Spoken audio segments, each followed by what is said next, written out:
we'll just ask them to send those over. This is me too, right? Yeah. Thank you, Brian, very much.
You also can't stand there, sir. I'm sorry. We've got COVID rules in effect.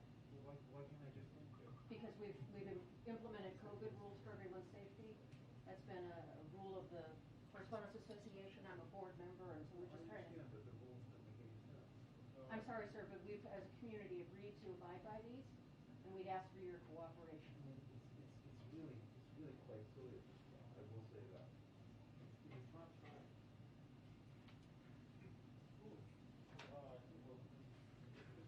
Thank you to all of you for your cooperation. I appreciate it. Thank you for doing that. Mr. Kelly.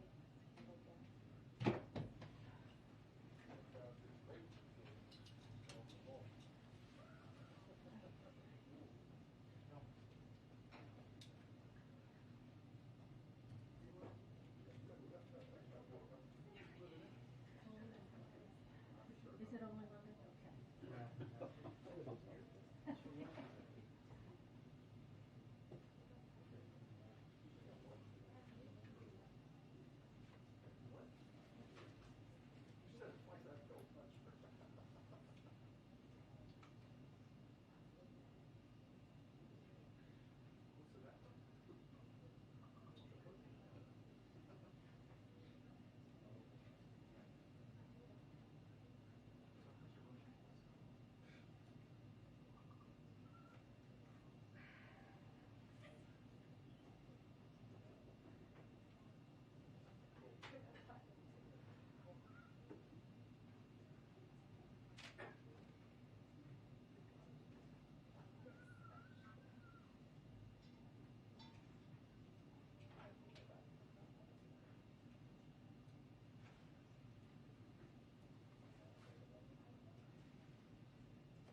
Hello, happy Monday.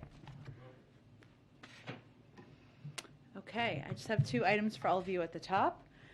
During President Biden's first 11 months in office, American agricultural exports reached a record $160 billion, generating an estimated $342 billion in total economic output and supporting more than 1.2 million jobs here in the United States. While we're very proud of this historic progress, we know that agricultural exports could have increased even more, but for pandemic-induced supply chain challenges. For example, the Port of Oakland, which is underutilized, where other ports are, get most of the traffic. So the U.S. Department of Agriculture is partnering with the Port of Oakland to set up a new 25-acre pop-up site to make it easier for agricultural companies to fill empty shipping containers with commodities like American soybeans, dairy, and specialty crops such as nuts and fruit to ensure there can be more of these goods shipped out of that port. USDA and the Department of Transportation also continue to call on ocean carriers to mitigate disruptions to agricultural shippers by restoring full and fair service to the Port of Oakland, meaning they shouldn't bypass it. They should go there because there's going to be all these big shipping containers of agricultural goods. One other item before we get to your questions. Today, we released the first edition of our bipartisan infrastructure law guidebook to help state, local, tribal, and territorial governments access the benefits from the historic investments in our nation's infrastructure bill. The guidebook is a one-stop shop on the bipartisan infrastructure law and contains the most comprehensive information to date on the more than 375 programs included in the law. And our primary goal with this is to help our partners across the country know what to apply for, who to contact for help, and how to get ready to rebuild, especially for underserved and overburdened communities who may have more limited municipal capacity to navigate funding programs available. We've also published an accompanying data file that allows users to quickly sort programs funded under the law by fields like agency, amount, recipient, or program name to make it as easy as humanly possible. With that, Zeke. Thanks, Jen. I just want to start with tensions between Russia and Ukraine. And we've heard in the last couple of days from some Ukrainian government officials minimizing or downplaying the imminence of a potential Russian invasion. There seems to be a disconnect between Washington and Kyiv here. And is there concerns in Washington that talking up the Russian threat is, in fact, weakening the Ukrainian government? Well, I can only speak for our intention and our responsibility. And we feel it's important to be open and candid about the threat from Russia. It's not just words, of course. You are seeing specifics that we've been laying out here, including over 100,000 troops on Ukraine's borders, amassed on the border with more troops and weaponry on the way. They've also been surging troops into Belarus, which our UN ambassador spoke about this morning, seeing about a surge of 5,000 troops in Belarus with plans for more in the coming weeks. We're also seeing Russia undertake efforts to destabilize Ukraine, including through a possible false flag operation. It's dangerous. We've been saying for more than a week that Russia could invade at any time. I would note, though, that our effort is to ensure we're informing the American public and the global community of the seriousness of this threat, even as we work with the Ukrainians, with the Europeans, to ensure we are not only preparing them and providing them supplies that they need, but standing up and making clear to the Russians what the consequences will be. So I can't speak to the motivation or the reasoning for the comments of Ukrainian leadership. I can only speak to what our efforts are here. And is there any discussion underway in Washington of providing sort of economic stabilization to the Ukrainian government to say try to deal with capital flight and other sort of domestic concerns as this sort of stalemate continues right now? Additional economic assistance beyond humanitarian assistance or other economic assistance we've provided? Yeah. I'm not aware of that, but I can check and see if there's more specifics from our team. On Capitol Hill, there is bipartisan legislation that seems to be coming through pretty quickly that would include potentially preemptive sanctions against Russia ahead of a potential invasion, further invasion. Is that something the president is willing to sign into law should it pass? Well, we are working very closely with Congress on Ukraine and Russia and the tensions we're seeing build up at the border. We've briefed you on the number of conversations we've had, both in a classified and an unclassified format, and we've also had a range of conversations about this legislation.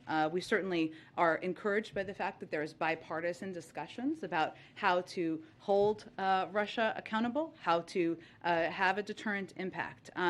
our view is that sanctions can be an effective tool of deterrence, and the deepening sell-off in Russian markets reflects our message to Russia. But we are in these conversations with Congress, and we look forward to continuing those.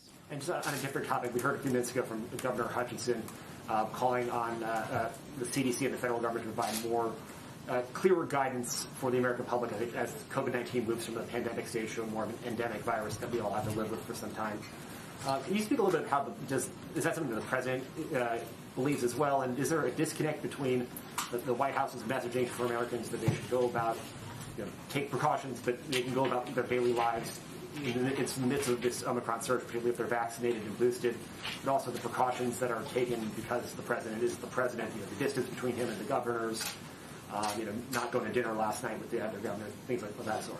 Well, I would say first there are a number of precautions that we have long taken from the White House and around the president and vice president, which I think is to be expected. He still participated in the event last night. The president's view, which I think you heard him speak to in his press conference just about 10 days ago, is that COVID and our efforts to address COVID are not going to exist in this current world we're living in now. This is not the new normal, what we're living in this moment. And that's important for the public to understand because right now we're seeing record hospitalizations. We are still living with a range of precautions that change how people live their lives. And in the president's view, that is not living with COVID in a way that it doesn't disrupt your life, given we're still dealing with surges across the country. It is also true, as you heard him talk about, and this is where I don't think there's a disconnect. Maybe it's the use of words, that we have a range of tools that we did not have a year ago, right? And this is something we've obviously been in close discussion with governors about, whether it is, of course, the fact that more than 87% of the country, adults, have received at least one dose, or the fact that we've just ordered a huge supply of pills that is a game changer in many ways, or that we have masks that are now being distributed across the country and tests as well. So we are in a very different place. I don't think we see it as a disconnect. The president's view is that right now we still need to keep our heads down and stay at it to fight what is still surging in parts of the country, but we do have the tools to get to a point where it does not disrupt our daily lives. Go ahead. Can you give us any update on the president's search for a Supreme Court nominee? He mentioned he's going to be having in-person meetings here at the White House. Mm-hmm. Is that something that might begin this week? Yes, I can give you an update. As you have heard the president say, he will do his duty to select a justice not only with the Senate's consent, but with its advice. As somebody who served on the Senate Judiciary Committee and was both as chair and ranking member, he is steeped in this process and looks forward to advice from members of both parties on the Hill, as well as top legal experts and scholars across the country, working with the vice president and his team at the White House. And I think you will see those consultations start this week. So tomorrow the president is going to host Chairman Durbin and ranking member Grassley at the White House to consult with them and hear their advice about this vacancy. Chairman Durbin has worked on 7 Supreme Court confirmation processes. The president has also worked for many years with Senator Grassley and respects his knowledge and views. So this will be part of that process, and I expect we'll have more details to confirm as the week proceeds. The president has said he's going to be, reaching across the aisle, obviously, as he makes this decision. We heard over the weekend Senator Lindsey Graham supporting his fellow South Carolinian Judge J. Michelle Childs. Is bipartisan support a must-have for this president, or something that he would simply like to have? Well, I think, we appreciate Senator Graham's thoughts, and the president is working hard to choose from a wealth of deeply qualified candidates who bring to bear the strongest records, credentials, and abilities that anyone could have for this role. I think as the president views it, what's his objective and his intention is to choose from among a group of black women with impeccable records and impeccable credentials, and he expects the Senate, Democrats and Republicans, to consider the qualifications of these nominees and do that as it has been done historically for many decades in the past. So we certainly expect, and he has every intention of nominating somebody with impeccable credentials, and certainly we expect and are hopeful that Republicans will look seriously at whomever he nominates and at who they are and what they would bring to the court. And just one more on this. Our latest poll shows that just over 3/4 of Americans, 76%, want the president to consider all possible nominees, not only black women as he pledged on the campaign trail. What do you make of this, and why do you think that a majority of Americans want the president to take a different approach here? Well, again, what we can assure the American public of, wherever they fell on that poll, is that he will choose and nominate someone who has impeccable credentials and is eminently qualified to serve as a Supreme Court justice, and someone who is eminently qualified to serve in a lifetime appointment. He did make a promise to the country. That's certainly how he sees it, and he is going to work hard on this choice, seeking advice and counsel from, as I noted earlier, a range of leaders, of experts, and that's something that he is already pursuing this week. I would note that there's a long history here. President Reagan promised the country he would nominate the country's first woman to serve on the court, and he did so. Former President Trump also promised to choose a woman just over a year ago, and there was no such complaint from the voices on the right who are speaking out now. But the president's commitment is to deliver on the promise he made to the country, but there's no question in his mind that there is a wealth of qualified, talented black women to choose from in this to nominate. Go ahead. Can you talk a little more about the size of the pool of candidates that the president will be considering? We've heard a lot about a few names that are currently federal judges the president had appointed, but then we've seen some expanding lists. Could you quantify that to any degree? And are all of these women being actively considered for the vacancy, or might it also include future federal positions that the president would also have the power to appoint? Well, this may be unsatisfying. I will just preface for you, Kelly, which I hate to do, but as somebody who appreciates the solemn importance of the responsibility he has, he's of course been reviewing a number of potential candidates. That is a list that is bigger than a few in the number of bios that he has been looking at, and that have been prepared for him by his team in order to be prepared if a vacancy occurred. We don't think, and it is important to him to preserve the details of the process, and his intention is to, as you know, put forward a nominee next month. So this is not a many months long process. He is very focused on it and committed to it, but we're not going to get into details of names if we can avoid it, or details of numbers at this point in time. Often for this kind of process, there is a team appointed to work short-term inside the White House to be sort of a guide for that nominee. Mm-hmm. The term of art in Washington is Sherpa. Have you made any progress on that? We've been making progress and expect we'll have more to announce for all of you hopefully soon.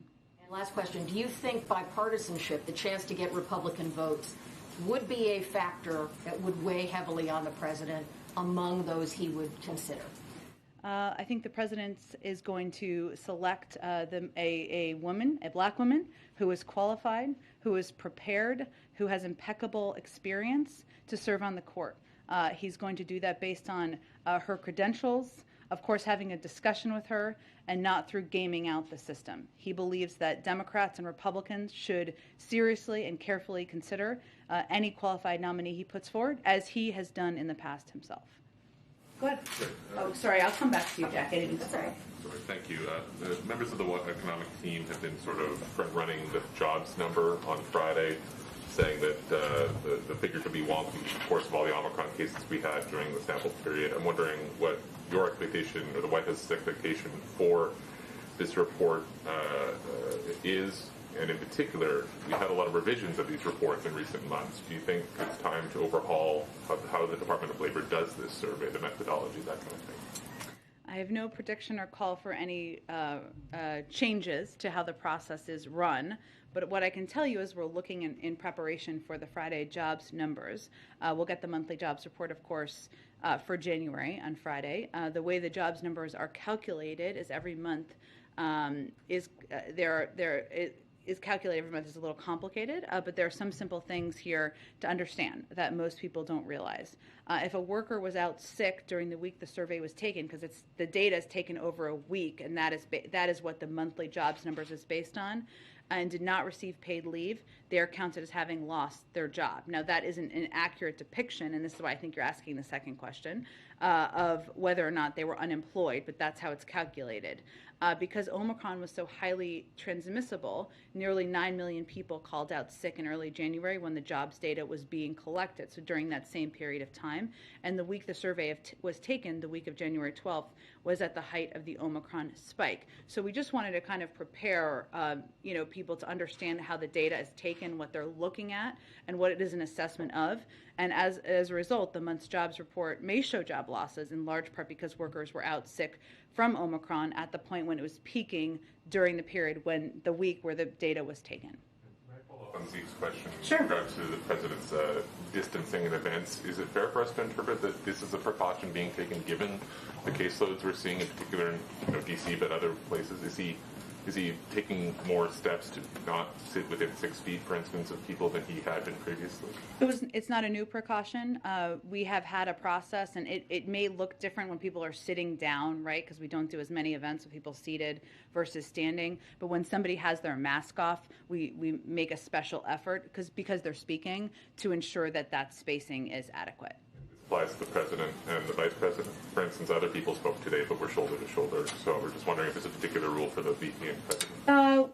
I know that's a precaution we try to take around them. I can certainly see if there's more specifics of additional speakers. Finally, can you give us any update on the Build Back Better negotiations?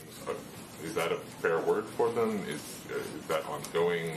Can you say whether the president has spoken recently with Senator Manchin or Senator Sinema?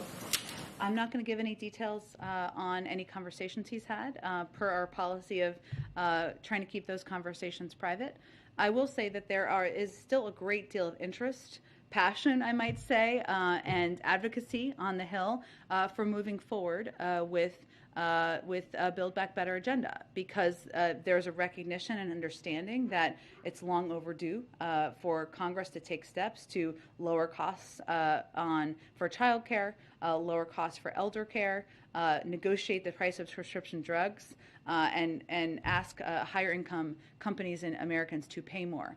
Those are all also widely popular among the public. So right now, the point we're at is there's a lot of discussion among members, their staffs, committees. We're engaged in those as well about what big chunk, just to keep using the phrase, we can agree on moving forward. And of course, that would require 50 votes, but those conversations are always ongoing. Thank you. Oh, go ahead, Jackie. Thank you, Jen. Real quick on crime first. Sure. I wanted to ask about, there was your appearance in Pod Save America. There was a discussion of Fox's crime coverage. And one line has prompted some criticism from people. It was soft on crime consequences. What even is that? Were you speaking in your personal opinion, or is that at all a reflection of the priorities of this administration? Because the criticism is that it would reflect that crime is not a priority of this administration. Well, I encourage anyone to listen to the full context of the interview and the conversation. What I was speaking to was a chyron on Fox News, since you raised it, which suggested this administration is soft on crime with no basis, given we have had many conversations and back and forth with you and your colleagues about the prioritization of the president to ensure that we are working as close partners with leaders, whether it is Mayor Adams, who he's going to spend the day with on Thursday, or others in the country. And the facts speak for themselves. This is what I was talking about in the interview for the full context. In the American Rescue Plan, there was additional funding to support local cops programs, something that every single Republican voted against. I said in that interview that I know they don't like it when we call that out. I'm going to keep calling that out because that's a fact. Also, President Biden has proposed a significant increase in funding for local cops programs in his budget, more than the prior president. That's a fact. So if those facts are uncomfortable, I'm sorry for people who feel they need to be critical, but the president has been a longtime advocate of addressing crime. He's never been for defunding the police. Our Department of Justice has increased funding, has put in place support for strike forces. And the other fact that is never talked about in these Fox packages, maybe in this one, is the fact that gun crime is a major driver of crime across the country.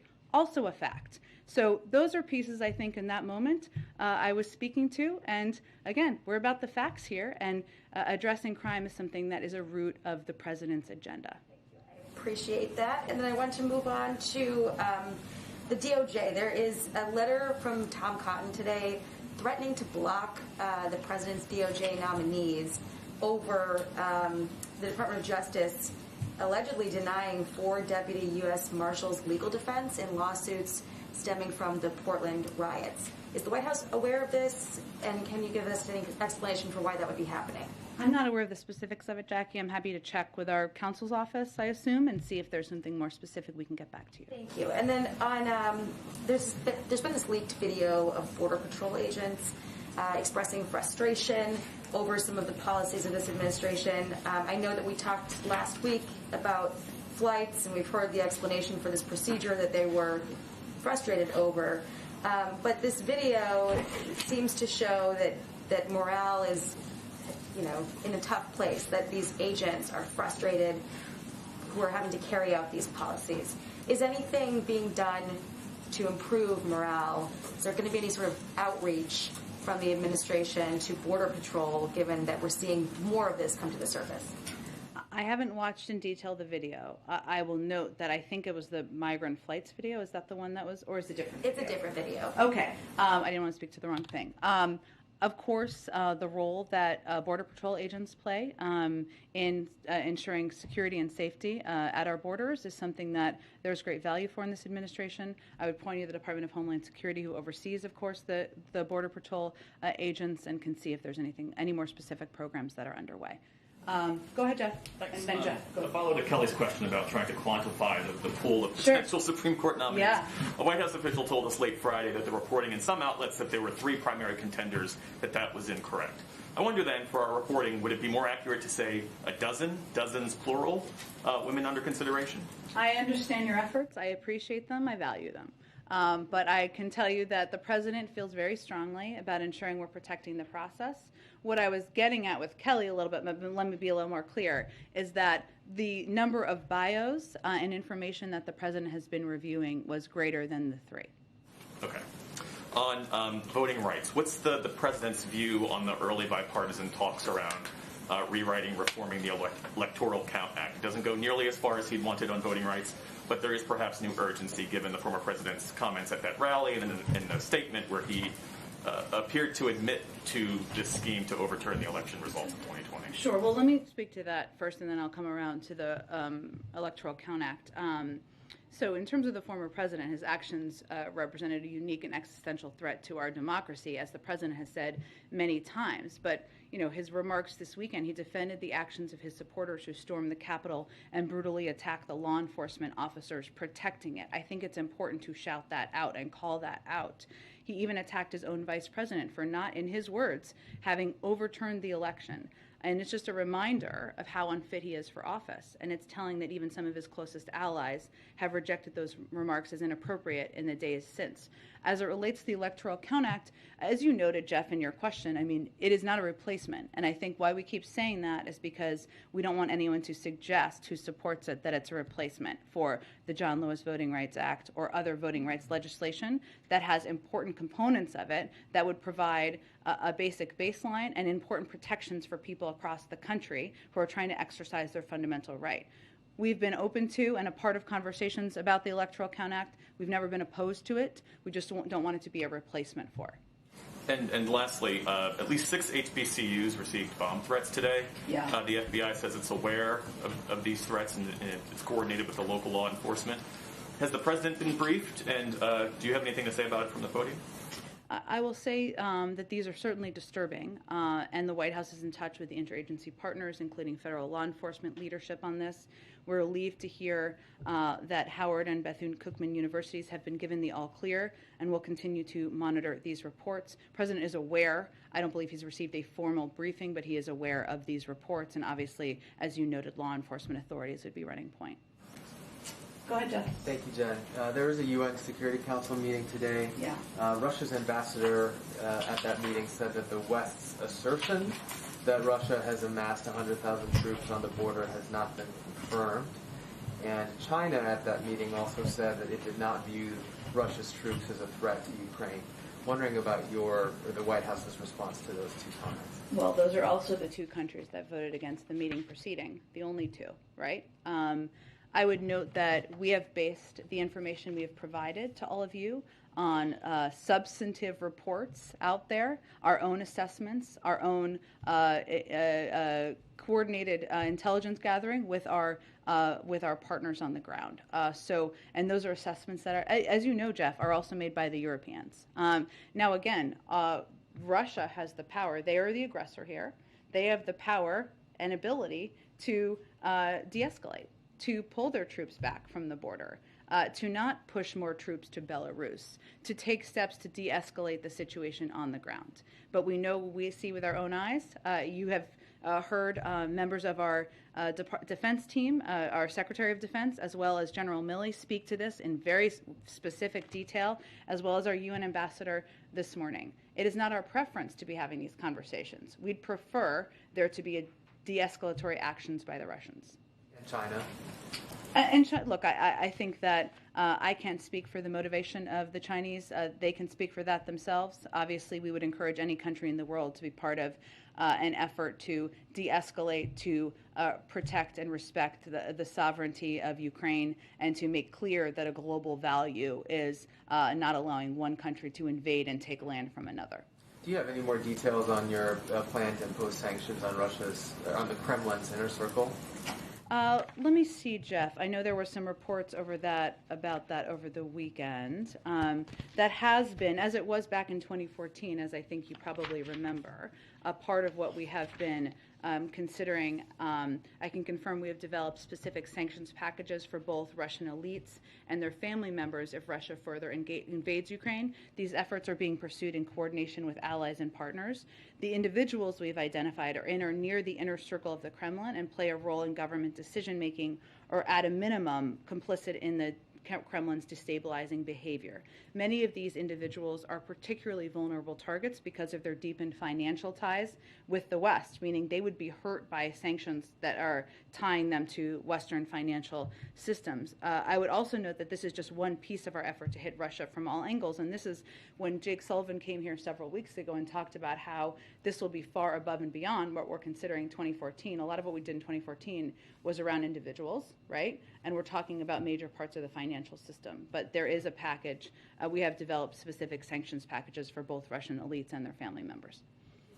Go ahead.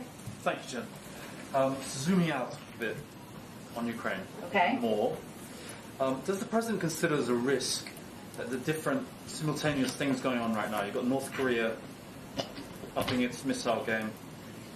You've got the Taiwan Strait probably has never been more tense than it is now, and of course Ukraine. Does he fear that there's any link between these things? Not in some kind of coordinated master plan, but that at least one of those, each place is watching the other and will take its cues. And then maybe how Ukraine goes forward could provide a lesson to the other challenges that it's facing. Well, I would say, one, North Korea has been doing missile tests, dozens of them in prior administrations. And obviously we've spoken to it each time that has happened. The door to diplomacy remains open, and we have conveyed that clearly. We are very careful not to combine all of these pieces into one because they are all different circumstances. There is also, if I flip it a little bit, I would say a clear value that we need to stand by, which is the belief of the United States and our NATO partners and other countries, of course, around the world, that you can't just stand by and accept one country trying to invade and take land from another country. And this is also about protecting the sovereignty of a country. And that is a value that's important to stand by as well. So as we are as the president and other members of our national security team are conveying that very clearly, privately and publicly, that's also sending a message to other countries around the world. If you look at what President Putin's stated objectives are, or his spokespeople, I guess I should say, he wants to divide the West. He wants to divide NATO. The opposite is happening. There's been more than 200 engagements with NATO countries. We are united. Fiercely united and standing up to what we see as aggressive behavior, bellicose rhetoric, even as we're leaving the door to diplomacy open. Thank you. One on the Olympics. Does the president have a stand on this debate of whether athletes should be able to express political or human rights or anything non-sporting views at the Olympics? I know the Olympics has got some rules, but the Chinese came out today with some pretty tough statements warning people not to step out of line. What would the president's reaction be if an American athlete gets up on that stand and does something? I think we spoke to this last summer and conveyed a support for freedom of speech of individuals. Go ahead. Just today, we've heard Russian diplomats say it's a hysteria, PR stunt, megaphone diplomacy to describe how the U.S. has been talking about what's going on there. You've also said diplomacy is still the path that General Milley was very strong about that. At what point do you decide Moscow is not interested in that, and that it will have to shift from the we really want to do this to clearly they're not paying attention at this point? Well, I think what's important to note here is our view is that the door to diplomacy should always be open. And that is what the President, our Secretary of State, our Secretary of Defense have been conveying.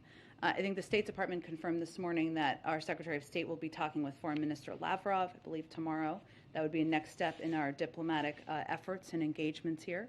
But I think we've also been very prioritized and focused on, and you saw our UN ambassador do this at the session this morning, calling out what we see as misinformation and propaganda at times by Russian leaders and others, because it's important for people to know and understand what the facts are.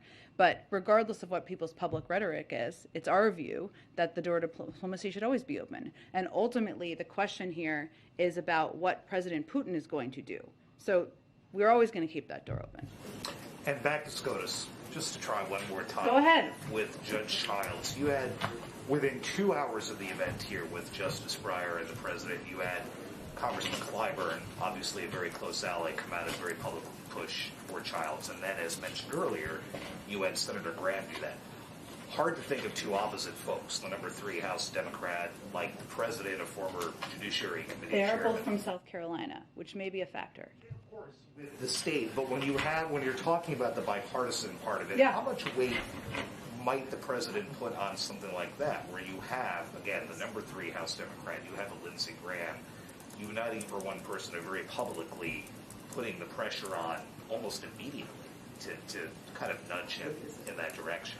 Well, I can only tell you how the president is approaching his role here, and he is very familiar and has lived through many confirmation processes and hearings. He takes his role very seriously, and his role is to pick the most eminently qualified, credentialed black woman to serve as a Supreme Court justice, a lifetime appointment. It is certainly encouraging. We've seen the comments, of course, of Senator Graham and Congressman Clyburn.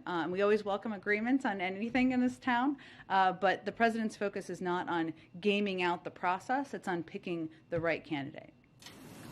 Go ahead in the back. So the president today, two topics, which on inflation, the first one. The president told governors today, quote, we've sent you a whole hell of a lot of money and we're going to send you more.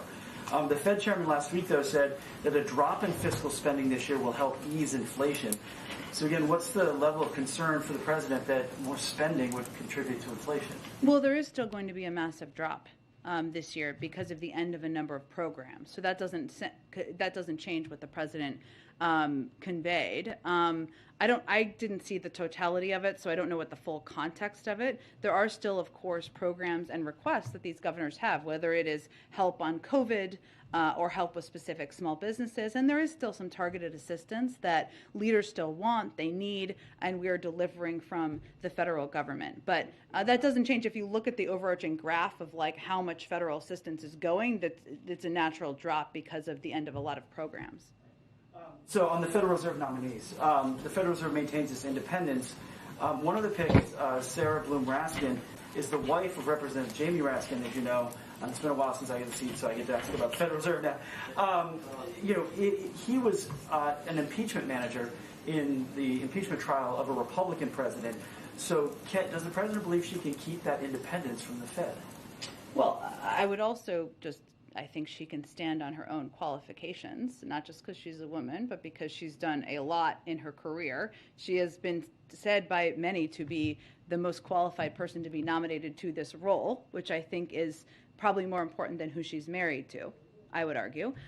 She brings unprecedented experience to this role and the support of economic experts across the spectrum, including from the top economic advisor to former President Bush. She believes, and she has said she believes firmly in the independent role of the Federal Reserve and will work in concert with Chair Powell and her colleagues to identify and mitigate a range of risks. She is also, somebody who, again, as I mentioned, has a wealth of experience that she would be leaning into in this role. The U.S. Chamber of Commerce sent a letter to committee members there calling into question her activism related to regulations on where banks could lend or should be able to limit lending into certain industries, specifically coal and oil. Well, let me note what a couple of others have said. The community banker and former Fed Governor Betsy Duke. The characterization of Sarah Bloom Raskin as someone who will use the powers of the Fed for political purposes is simply false. I saw every day her commitment to the Fed's dual mandate.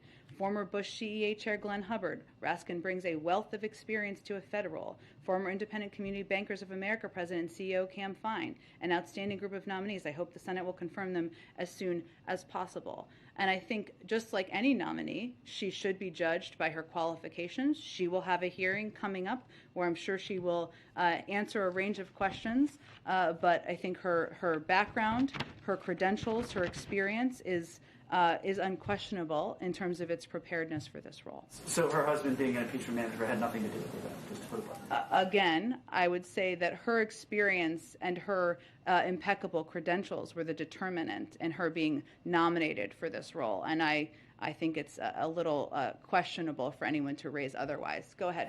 Thank you, Jen. The administration is committed to the release of U.S. citizens held in Iran. Can you update us if there's anything new and whether the White House has asked the Qatari foreign minister to mediate since he was recently in Tehran? And I have another question. Sure. Well, I would say obviously there's a range of topics, as I think we briefed out to, and we can talk about more about that if you would like, that will be discussed during the meeting this afternoon. There's no special coordination between the United States and Qatar on this particular visit about Iran, but of course there are a range of topics, including the nuclear negotiations, that could be a part of the discussion. So nothing on the release of the hostages. Everything was reported. It's not correct. Well, I would say again, I don't have anything more to offer to you other than to say that they could talk about the Iran nuclear negotiations, but there's no special coordination planned for this trip. Also, the Houthis has attacked Abu Dhabi yesterday while the Israeli president was meeting. You keep saying that you want to protect your allies in the Gulf, but practically, how can you stop them from escalating, as we have seen in the last few weeks? Well, I expect my colleague, John Kirby at the Pentagon, may have more to say on this, but I can tell you that as to your question about the report, U.S. military personnel responded to an inbound missile threat on the UAE. This involved the employment of Patriot interceptors coincident to efforts by the armed forces of the UAE. I would say we are working quite closely with them. Again, my colleague will have more to speak to, but we are very focused on working with them and defending against all threats to their peoples and territories. Go ahead, Shelby. Thanks. I got two. Nikki Haley and Senator Reich wrote an open letter to U.S. Olympic athletes this morning, warning of a high-risk and potentially dangerous political environment. Is President Biden at all concerned for the safety of American athletes competing? Well, I would say first that we are very focused on the safety of American athletes. And as you know, unrelated, all related, I guess, we made a decision not to send a delegation. It was not related to that. It was related to our concerns about PRC's ongoing genocide and crimes against humanity in Xinjiang and other human rights abuses. I just wanted to note that for the record. But in terms of athletes, we do everything possible to work in coordination with the U.S. Olympic Committee. We're providing consular and security services to our athletes, coaches, trainers, and staff, as we do for all U.S. citizens overseas. Additionally, we expect the PRC to ensure the safety and well-being of our athletes. They have our full support. We are 100% behind them. We've also provided the U.S. Olympic and Paralympic Committee and corporate sponsors with briefings as well, and we will continue to work in lockstep with them. And then going back to crime, I know you noted the president is not for defunding the police. He has initiatives on combating crime, but we are seeing crime surge in major cities. And the president's poll numbers on the topic, there was he had an approval rating on crime was at 36% in one December poll. Does that indicate to the White House at all that Americans feel Democrats are out of touch when it comes to safety or criminal justice? And, what's the administration's takeaway to these numbers and the rise in crime? I think we all agree, or should agree, that violent crime is a serious problem. We actually saw a record jump in murders in 2020 under the former president.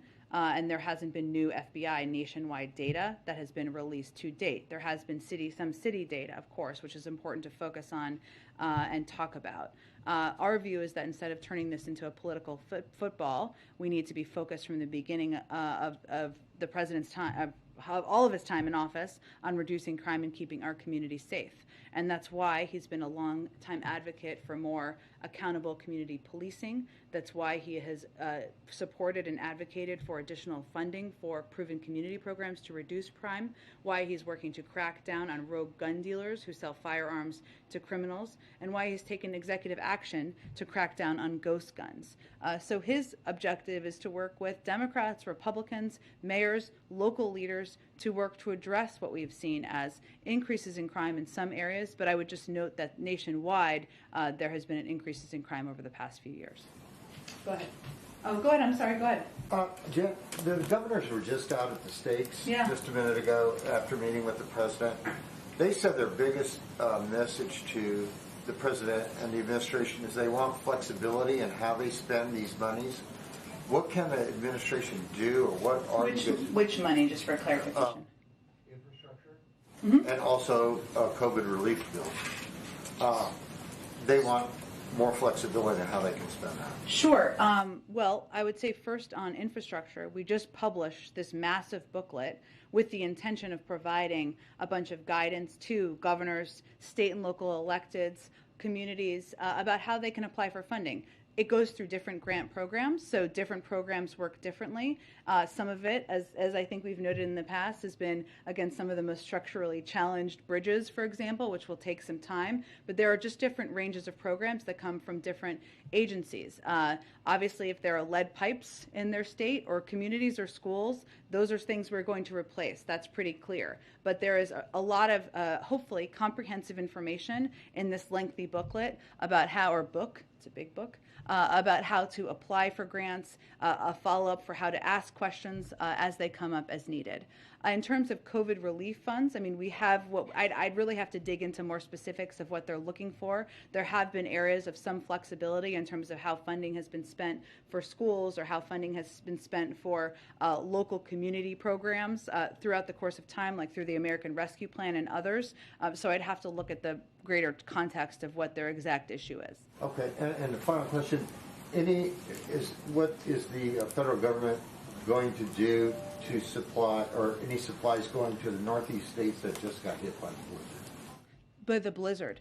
So we work very closely with state, local leaders to respond to natural disasters, of course, including storms. Typically, those requests need to come first from governors in the states. I can check with FEMA and see if there's any specific request that has come in or what needs that have arisen in the days since the storm. I mean, days, it's not been that many days, but you get what I'm saying. We'll see if we can get more details to you after the briefing. Go ahead. On infrastructure, on the topic of this guidebook, I actually just did a report in the state I cover, California, and there were a ton of questions about just the state portion, the formula fund portion, that the state already knows is going to get committed.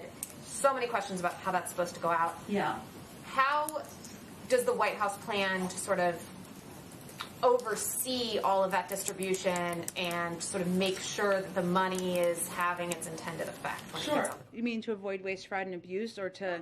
fraud and abuse, but given that states will have a lot of discretion on how these funds are spent, just in terms of the ultimate outcome being sort of what was intended. Sure, through very close consultation. I mean, you saw the president have a meeting with his infrastructure task force on the day of his 1-year anniversary. That shows how important the implementation of this bill is to the president. The objective, that what we were trying to do with the publication of this book, is to provide clear criteria as a baseline, obviously to build questions off of and to have follow-ups.